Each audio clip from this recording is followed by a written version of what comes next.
रिया एक खुशमिजाज और बहादुर लड़की थी। उसका परिवार शहर की भीड़-भाड़ से दूर एक पुराने एकांत घर में चला आया। घर बहुत बड़ा था, लेकिन उसमें एक अजीब सी गहरी खामोशी थी। दीवारों पर पुरानी नमी के निशान थे, जो एक कहानी कहते लगते थे। खिड़कियों से जब हवा गुजरती तो अजीब सी सरसराहट की आवाजें आती थीं। रिया को लगा, यह बस नए घर की आदत है, उसकी कल्पना है। पहले दिन सब ठीक था, थोड़ा सामान जमाने में लग गया।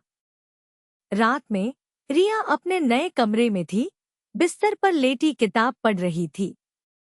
अचानक उसे लगा, कोई उसे लगातार देख रहा है। एक अजीब सी ठंडक उसके कमरे में फैल गई। उसने चारों ओर देखा, कमरा खाली था, कुछ नहीं था। फिर उसकी गुड़िया, जो बिस्तर के किनारे पर रखी थी, थोड़ी सी खिसक गई। बिल्कुल हल्की सी हरकत। रिया का दिल तेजी से धड़कने लगा। अगले दिन रिया ने अपनी माँ को इस घटना के बारे में बताया। माँ ने कहा, यह नया घर है, बेटा। थोड़ी बहुत आवाजें आती ही रहेंगी। हवा चलती है तो चीजें हिलती हैं, लेकिन रिया जानती थी, यह सिर्फ हवा नहीं थी। आवाजें बढ़ती जा रही थी। कभी खाली गलियारे में कदमों की आहट, कभी किसी के धीमी सरसराहट की आवाज।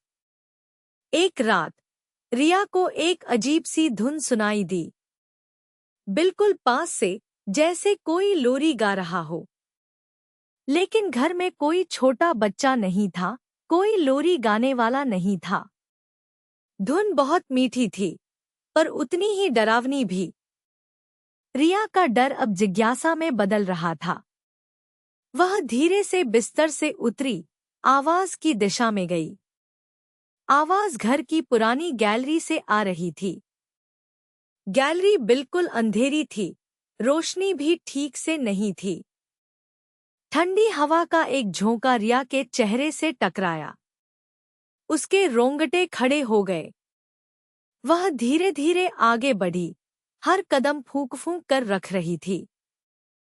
धुन और तेज हो गई, मानो उसे अपने पास बुला रही हो।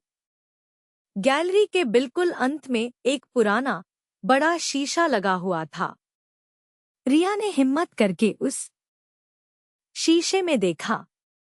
अपनी परछाई के ठीक पीछे उसे एक धुंधली आकृति दिखी। एक छोटी सी लड़की की। उसकी आंखें काली थी, एकदम खाली, जैसे किसी गुड़िया की हों। रिया की चीख निकल गई।